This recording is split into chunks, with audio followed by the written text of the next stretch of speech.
Carlos, sir, thank you for being here. You look dapper as always. You were a little late, and you texted me to make sure that I knew that you were late because your workout ran a little long. But we all know that's because you were fixing your hair for like 45 minutes because you knew you were going to be on camera. But thank you for taking the time. Oh, You look. no, this is a mold, man. I made. This I isn't forget. even my real hair. You just there we go. Yeah, this is all persona. Um, Uh, also, one of the awkward things is like I don't know if you've watched any of these interviews, but like the camera only goes to the person that's making noise. So a lot of times, yeah, a lot of times uh, the other person's doing something hilarious or like they're doing motions quietly, and it just looks awkward because the person that the camera is on is just like, and It's they all have right. no You're what? looking at me. It's no big deal. Yeah. Nothing wrong with two grown men just staring at each other for 45 minutes. This is I great. I was hoping that that's all that we were gonna. I don't have any questions for you. I was just hoping that we Really could your just best stare at each podcast. other. No, man, but thanks for being here. I'm excited to do these, and hopefully we'll learn a little bit more about Carlos Feliciano. Um, What would you like to know, buddy?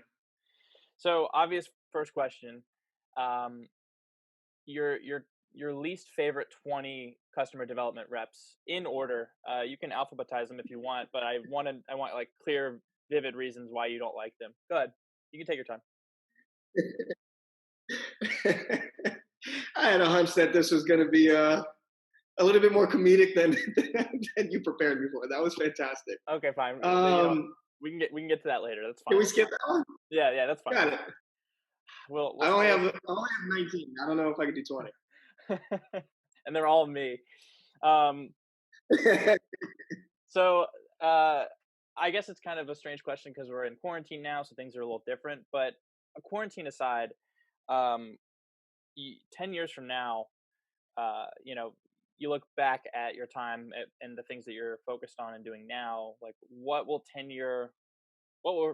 future Carlos look back at you now and think you do too much of or too little of? um, too much of worrying. I always do that to begin with, but now having all this time to like be in your thoughts, um, this is a reminder that we're all going through the same anxieties and same questions and unknown. So I would definitely, I've already been telling myself to calm the hell down. Everything's going to be okay. But that's just what I do naturally. So there's that. Something that I have been reminded to do with all of this downtime is to simply make downtime for me. So Mm, as busy as I've made the attempt to keep my schedule Monday through Friday, there's not much communication going on the weekends. That's a necessity the way it once was because we don't have events and things going on like that. Um, and I don't know. I need to make more time for myself. Definitely a regret that I've done in years past. I joke about not needing vacations, but uh, subtly, I'm enjoying the fact that I have a Saturday to work out, relax, watch a movie, clean my apartment, do very simple human necessities that I don't do enough. yeah, no, that's so right. And we were talking about this in one of Miriam's calls a few days ago, and we are talking about the things that are necessary for a happy life. And obviously, you're like a workhorse, and you've kept yourself incredibly busy for a very long time. But I do think it's important, no matter how much you love your job, and we all love power. Like we can't. We're literally every single day we're saying like 50 things that are amazing about power, like two power people. Like there's so much involved, but I think it's really vital to at least have a small portion of your time devoted to something that's just totally unrelated. Something where you can just totally disconnect yourself from whether it's power or whatever you do for work. Something where it's like I love martial arts, so like I do Muay Thai and Jiu-Jitsu, and when I'm rolling and sparring and like grown jacked men are trying to like strangle the shit out of me, I'm not I'm not thinking about like, man, am I gonna hit four tomorrow? Man, am I like power doesn't exist at that time. And I think that helps you not only enjoy the things that you're passionate about that have nothing to do with work, but it also kind of makes you appreciate work when you go back to work because you've had time away from it, you've had a vacation mentally, and it helps you appreciate it more and sort of focus more. I mean, hopefully that's what it does. But Yeah, perfect. yes, I am perfect. You're right. You're right. You s- the first the first thing you said that you do too much of was worry. So aside from this quarantine, like obviously we're all stressed out about a lot of different things, but before the quarantine, you said that you worry a lot. It's kind of your nature. What do you typically worry about? Like you're a very confident guy. What brings you anxiety? um, I don't want to say I stretch myself thin by any means, but what equally gives me fulfillment also is what I guess creates a little bit of anxiety. And it's heightened now simply because my day to day consists of just making sure 100 people are happy. Like I want everyone around me to be as happy as possible. I know that's my brand, and it is what it is. It's what I like to do naturally. So not even being able to see you guys face to face anymore or communicate nearly as easily as I'll just see you in the office tomorrow or whatever it may be. That's definitely making me worry a little bit. It's one thing to have the, I guess obligation's a wrong word for it because it's something that I genuinely enjoy doing, but retention's important on my day to day. And now I'm being asked to retain myself as well as everybody else in leadership. 200 people in an office for over a month, and we're not even allowed to see them. Hmm. And so jobs got a little bit harder. So clearly that makes me worry quite a bit. Like I'm already foreseeing a couple people not being able to get through this furlough. Mm. And I don't know, it breaks my heart. I feel like we've made a lot of promises to people. And although this is completely out of our control, uh, it still makes me worry that we're going to lose a couple good people simply because of this pandemic. Kind of sucks. Yeah, I mean, absolutely. And you mentioned before we started this the fact that you were working your ass off before, but not being furloughed makes you feel like 10 times more obligated to just constantly work your ass off. And I think I speak for all of us that like we're glad that we couldn't have had a we couldn't have a better group of people, like leading the way, whether it's our CEOs, but the people that we see all the time, like you and Scott and Dan and Bruce and like the list goes on and on. So like I said before, just so people can hear this, like we feel as chaotic as things are and as stressful as things are and as unfortunate as things are and will continue to be, like we couldn't feel more safe, and you're a big part of that. So thank you for everything that you're doing and everything you have done. Thank you, man. Like I said, it gives us fulfillment. So Are you crying? not yet, man. We just started this.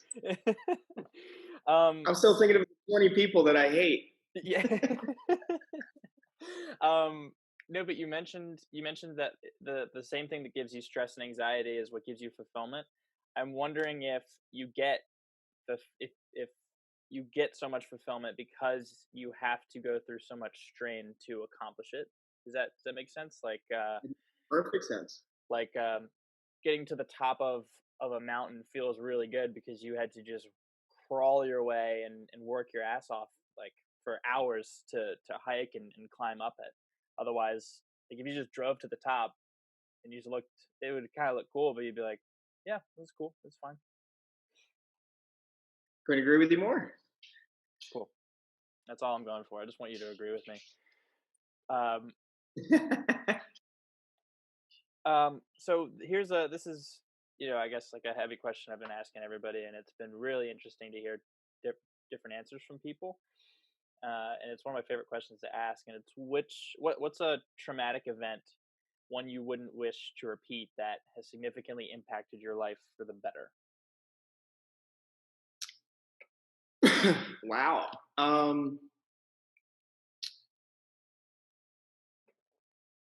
Well, this is public to some, but not to all. So this is something I'm comfortable speaking on. In years past, I definitely wouldn't have been comfortable talking about it. But again, I view it now as a blessing, and it's something that I'm confident in speaking about. But not too many years ago, I dealt with a pretty severe depression that, if you know me now, it's not something that you would expect me to say. I'm always jolly, try to be as jovial as possible. But it was definitely uncharted territory, something I've never really experienced before, triggered by a few major life changes and events.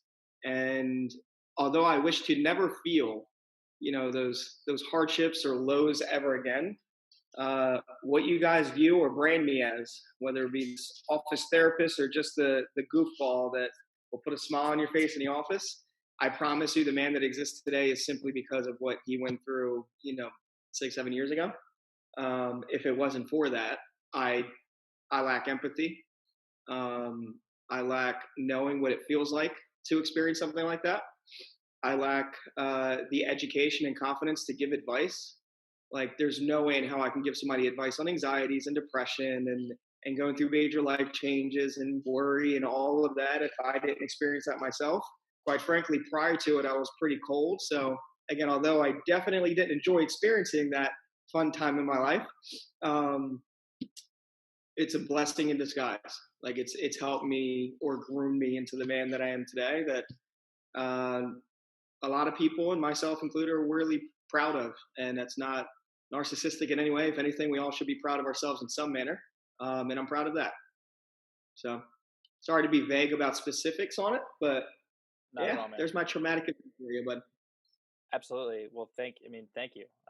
That's beautiful, man. And we're all better people because you, in a way, I don't really know how else to say it, because you went through that, everything you just said, that made you who you are today, and we're all better people because we get to experience the Carlos that exists now.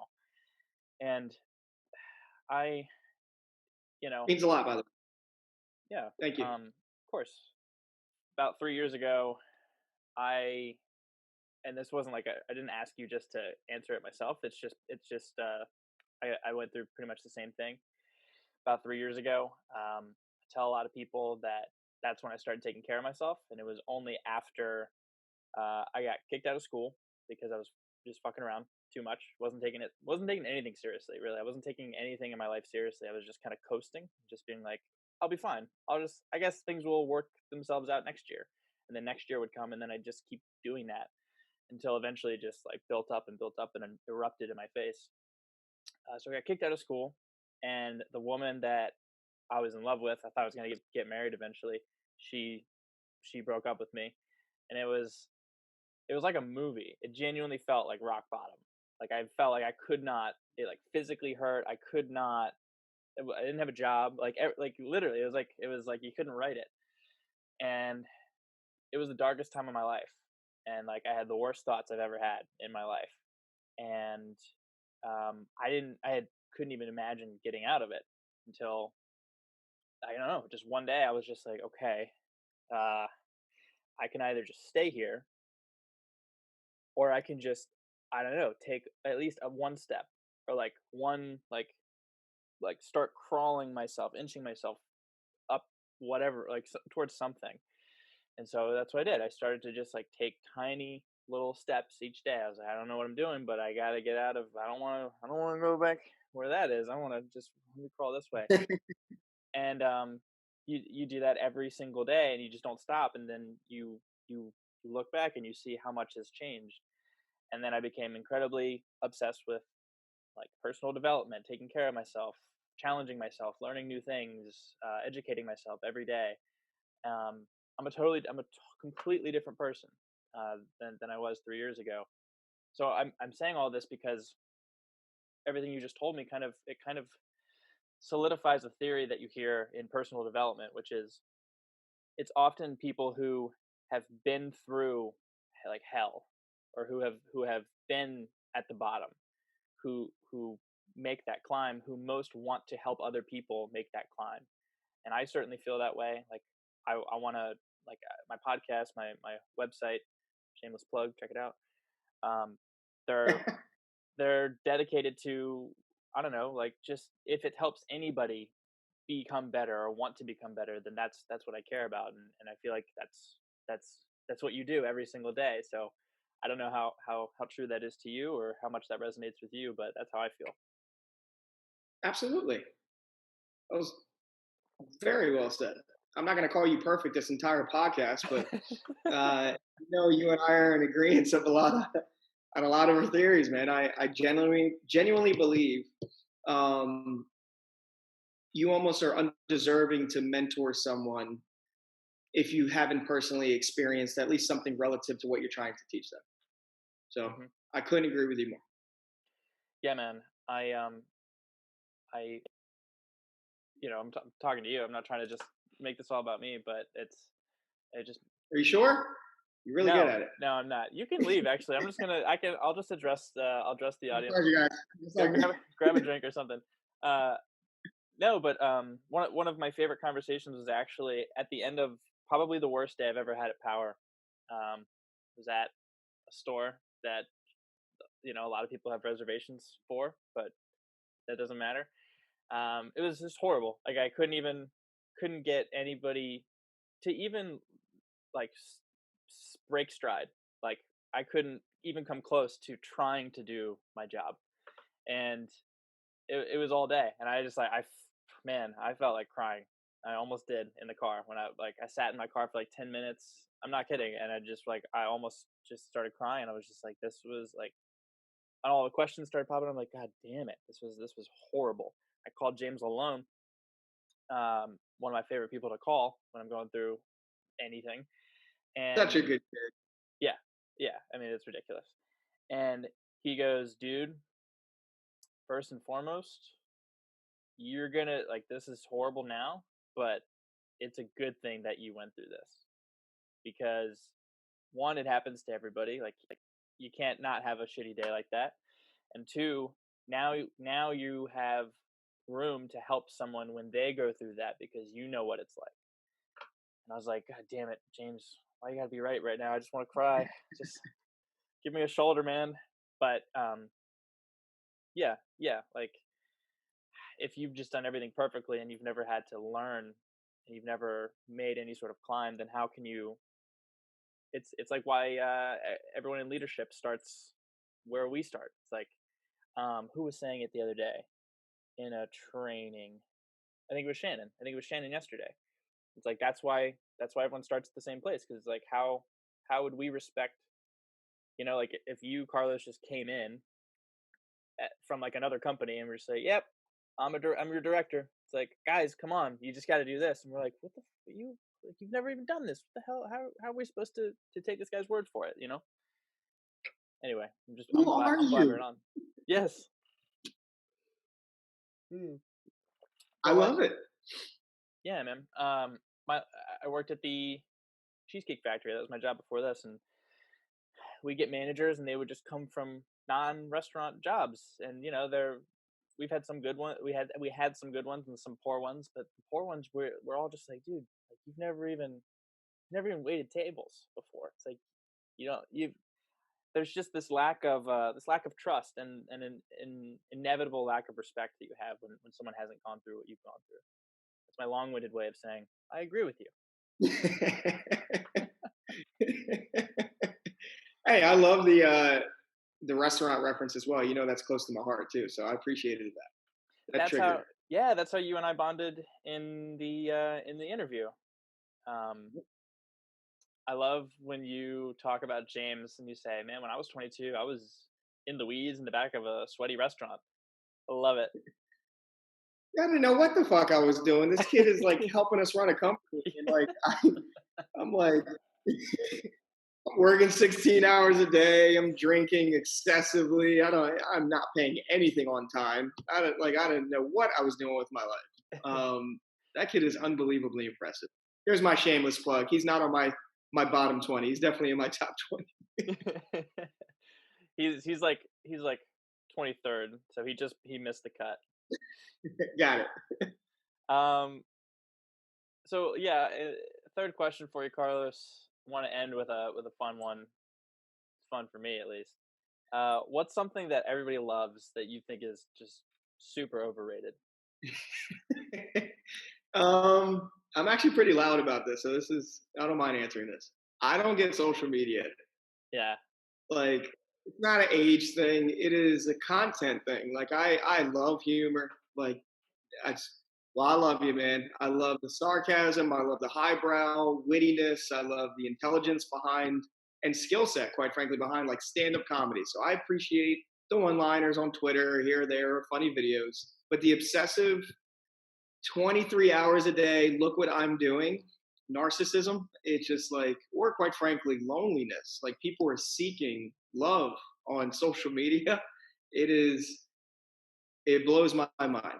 People who have every platform and speak on it all day, every single day about absolutely nothing, but they're just like, hey, did you see what this person put? No, I did. I have no idea what you're talking about right now. I read a book today. Like I don't get it. I just do not get social media, and I'm sorry for anyone who's watching this that enjoys it. If it's used for the right reasons to make this world smaller, especially right now in the situation that we are in this world, I think it's a beautiful thing if used properly. But unfortunately, I'm pretty confident in saying a good 90% of the people on social media are not using it for the right reasons. So I can't stand it. Yeah, I Definitely overrated. yeah, I totally agree, and I feel like it's kind of like I just said, I feel like it's kind of like not how I wanna start, an intelligent thought. I feel like it's like kinda like, no, I feel like the level of overratedness is like, it's people enjoying it, and they don't even realize that it's just like this tool that they're enjoying. So, they think it's like a way of life. Like, you have to have social media. We need this. Like, you don't have a Facebook. Even like, I don't love social media, and I'm just like, "You don't have a Facebook? What are you doing?" What? Um, the happiest people I know and the most connected people I know are the people with no social media because they don't spend any time looking at a screen. And of course, there's a balance. Of course, like I've never appreciated social media more than now because it's allowing us to do this. You know, this isn't a Facebook or a Twitter, but this is a software. It's a piece of media that allows for social contact and social connection. Like that's what is allowing us to do this. Like group me. That's a social media, and it's saving our lives right now as a company. It's allowing us to to filter through information and pass along messages to one another. But yeah, like if you think that you need if you think you need it for valuable connection, then you're doomed. And you mentioned loneliness. Like there's easily accessible studies that say that people who are the most connected on social media are always the most depressed and the most lonely people in the world because you feel like you have this real community. We call it community online. You have thousands of followers, you have thousands of friends. But what are those? Like it's just a number on a screen and you can like someone's posts, you can like someone's stuff, but it's what are you actually getting out of it? And then at the end of the day you go to bed, you put your phone off or your phone dies. I think that's a better example. Like your phone dies and it's like, well then what do you have? Where is your community now? What is actually going on around you? And if you don't actually develop skills that allow you to build a real connection with somebody that means something and you can sit down face to face with them and have a conversation and you learn from it and you laugh and you get a lot out of it, then like if you don't have that, then what do you have? Like so what that you have more followers than anyone you work with? That's it. Very, very well said, man. It almost becomes an addiction. Like Hmm. if you don't have it, you have nothing else. It literally does. I mean, you know who Simon Sinek is?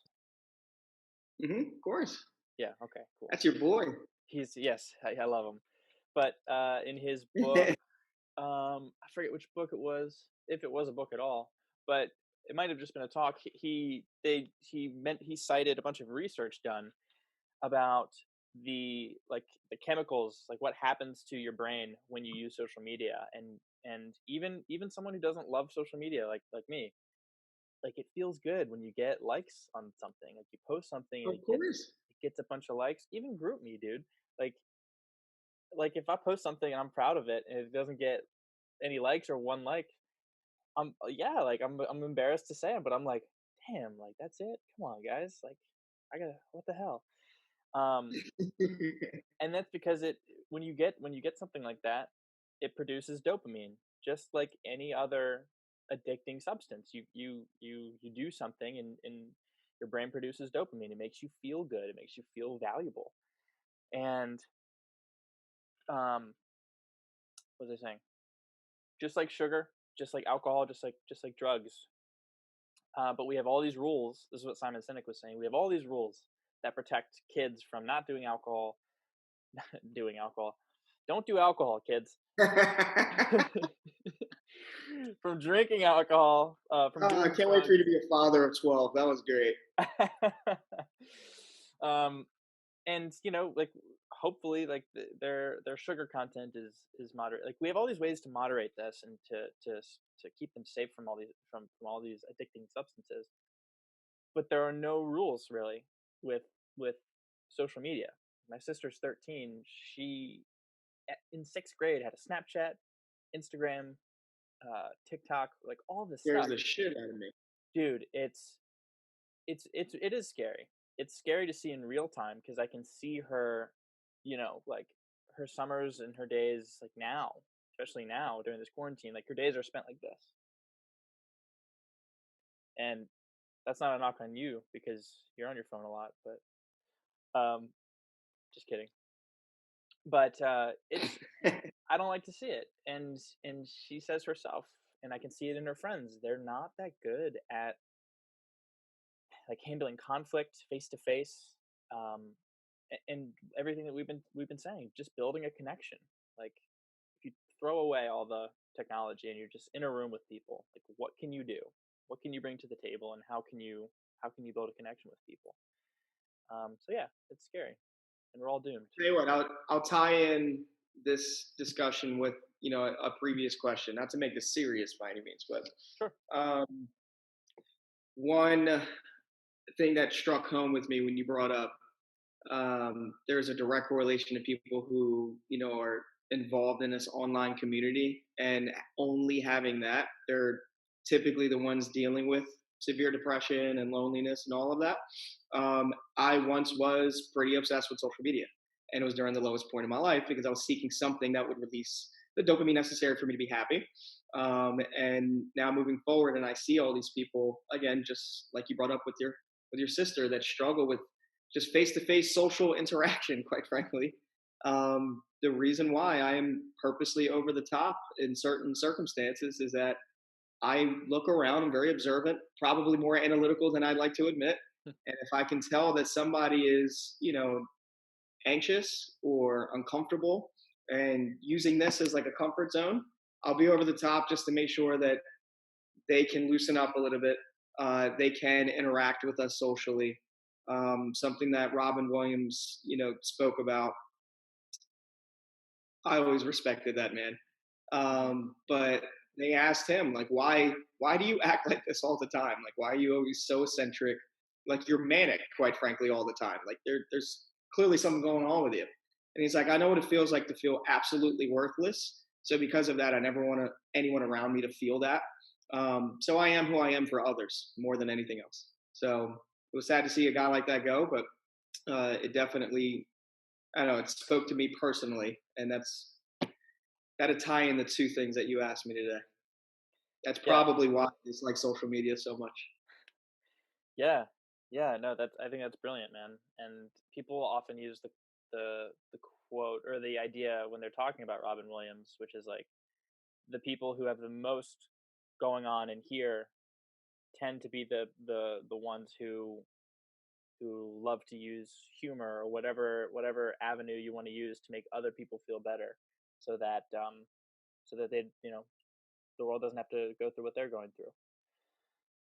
And yeah, I think that's a beautiful way to conclude this, man. That was, I don't know, 40 minutes. That was a beautiful conversation. I appreciate you sitting down here, opening up and talking to me.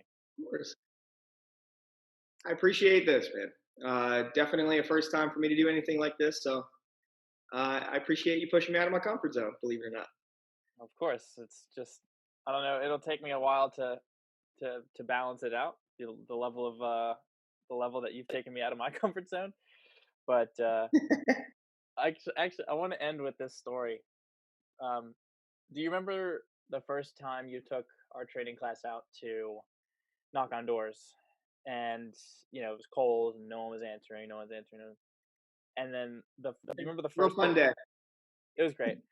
I was like, "This is I hope it's like this every day." Um, do you remember the first person that I pitched? I do not. Oh, man, okay. I mean, I hope you'll remember after I jog your memory, but it was it was a little boy, and I was so nervous, and, like, I just I don't know, I wasn't even really focusing, I was so terrified. I was like, I did super well in training, I was like, "This job's gonna be easy, I'm gonna kill it." Carl, you were like, "Guys, just get on board." I was like, "What are you gonna do when I get 4, Carlos?" And you were like, "Okay, yeah, we'll see. We'll see if you get 4." And I was like, I blanked, by the way. But Yeah, oh, I remember you blanking. I just don't remember how. in a cold, miserable sort of way. Um, and the first person to open the door was this little boy, and I guess I wasn't even really looking at who it was, and I was just like, "How you doing today, miss? Sorry to bother you."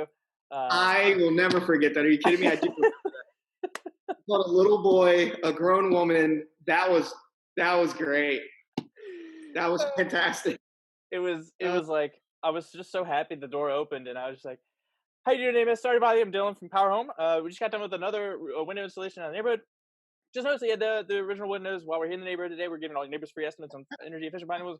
And then I look over, and I'm just like, I'm like, "How am I doing, Carlos?" And you were looking at your phone, already walking to the other door. And I look up, I had enough.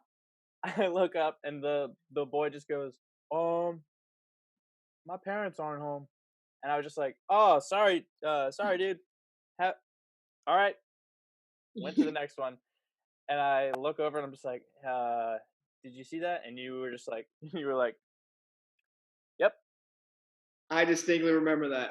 I also remember that was the day Rena, she walked around with a full plate yeah, of some stewed chicken or some shit. Like it wasn't a paper plate, like legit dining room table, beautiful glassware. It was nice. yeah." She pitched a house and then went to the end of the road, and then she came back. The lady came out. She barely spoke English. She was just like, "You." She's like, "Look at you. You need food. You need food. Here, take this." Uh, that was a good day. It was, man. It was. It was a humbling day. It was. It was good that our training class was so, and still is, like, super close. Like we had really good energy, and talk about connection. We have a good connection, and I'm on Rena's team now, and I couldn't be happier. She's one of my favorite people that we work with, and This yeah, may be man. politically incorrect to say, um, but I end with a compliment to you guys. I to conduct as many trainings as we have had, myself, Bruce, over the 12 years. Um, there's certain classes that lack energy and enthusiasm and humor, and it's a struggle. It's a fucking struggle to sit in that room for 2 weeks and very Ferris Bueller, Ben Stein, just like stare at you guys and like Mhm. waiting for someone to respond. You guys were fantastic. Like you really were. Like the culture was organic. I've never really taught a class as intimate as you guys were. Like I've had a handful of them.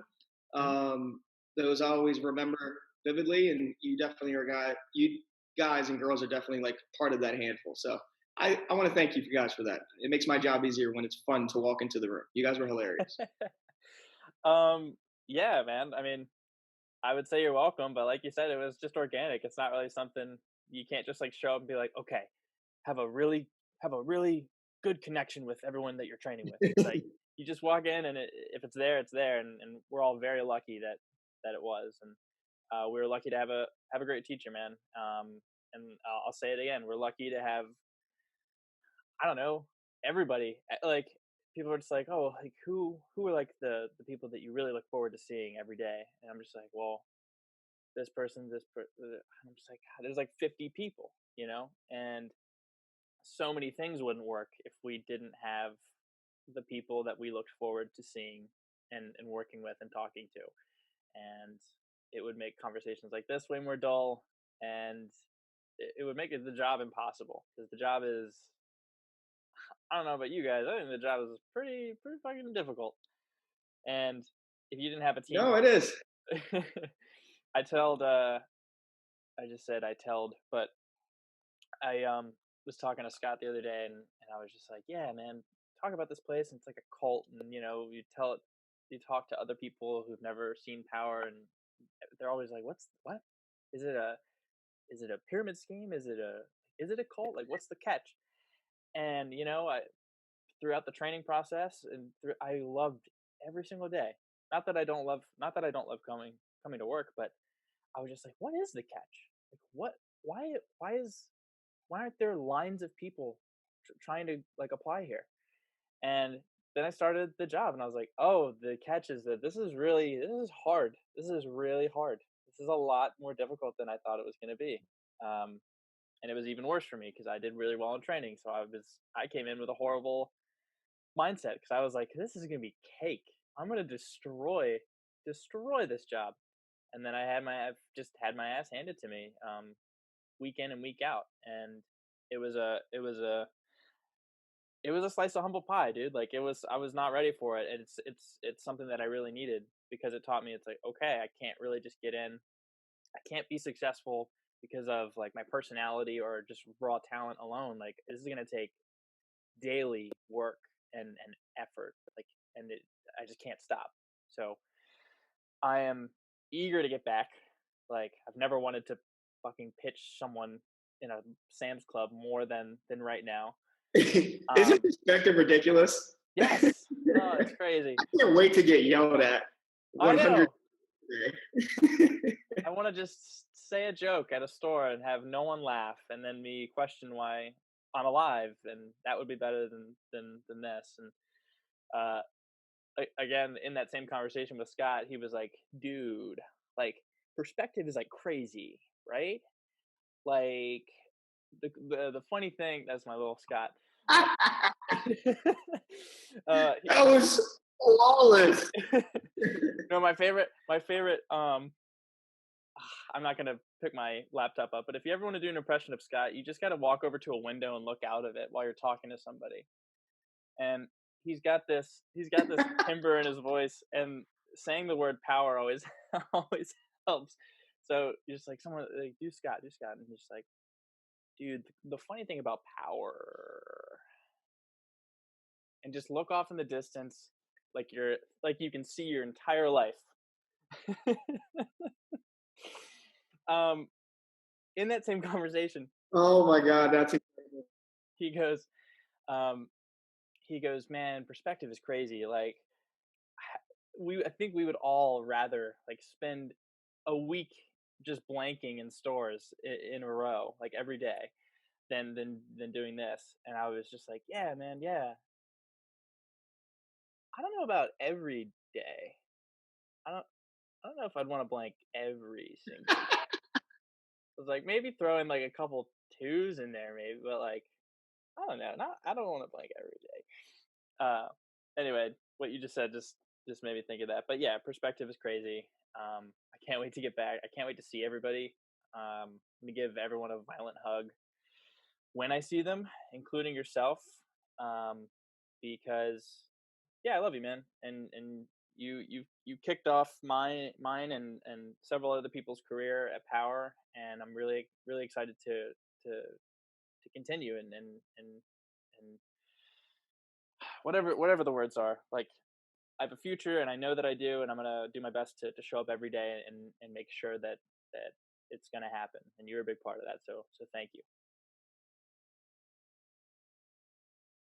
And thank you. You know, you're very welcome. You deserve it. But many people did it for me, so it's definitely my favorite part is to do it for others. So I'm excited for you to be able to look back on this years down the road when you're in my position or higher, and you're like, hey, I used to do a podcast and interview so many people that technically I once worked for.